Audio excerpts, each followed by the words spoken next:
സംസ്ഥാന ചലച്ചിത്ര അവാർഡ് 2024 മമ്മൂട്ടിക്ക് കിട്ടുമ്പോൾ ഒരുപാട് നാഴികക്കല്ലൂടാണ് പിറക്കുന്നത്. ഏറ്റവും കൂടുതൽ മികച്ച നടനുള്ള സംസ്ഥാന അവാർഡ് 7 പ്രാവശ്യമാണ് മമ്മൂട്ടി നേടിയിരിക്കുന്നത്. ഒരു സഹനടനോട് കൂട്ടിയാൽ 7.5 എന്ന് നമുക്ക് പറയാം. ഏറ്റവും കൂടുതൽ നാഷണൽ അവാർഡിൽ മികച്ച നടനുള്ള അവാർഡ് കിട്ടിയതും മമ്മൂട്ടിക്ക് തന്നെ. സഹനടനോ ബാക്കിയുള്ള അവാർഡുകളല്ല, മികച്ച നടൻ. എന്തായാലും ഒരുപാട് പൊളിറ്റിക്സോ ബാക്കിയുള്ള കാര്യങ്ങളൊക്കെ കിട്ടി ഒരുപാട് അവാർഡുകൾ കിട്ടാതിരുന്നിട്ട് കൂടി ഇദ്ദേഹത്തിന് കിട്ടുന്ന അവാർഡുകൾ നമുക്ക് ഒരുപാട് മധുരിക്കുന്നതാണ്. ഇനി മറ്റൊരു വലിയൊരു റെക്കോർഡുണ്ട്.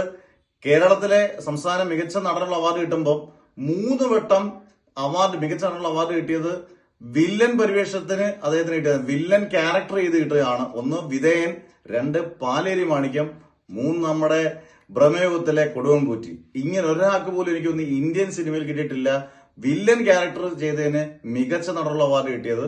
അന്നേരം ഓരോരോ റെക്കോർഡുകൾ മമ്മൂട്ടി തകർത്തെറിയാണ്. മികച്ച അഭിനേതാവാണ്, ഇന്ത്യ കണ്ട ഏറ്റവും മികച്ച നടനാണ്, ഫേസ് ഓഫ് ഇന്ത്യൻ സിനിമയാണെന്ന് ഒരിക്കൽ കൂടി തെളിയിച്ചുകൊണ്ട് നമ്മുടെ സ്വന്തം മമ്മൂക്ക.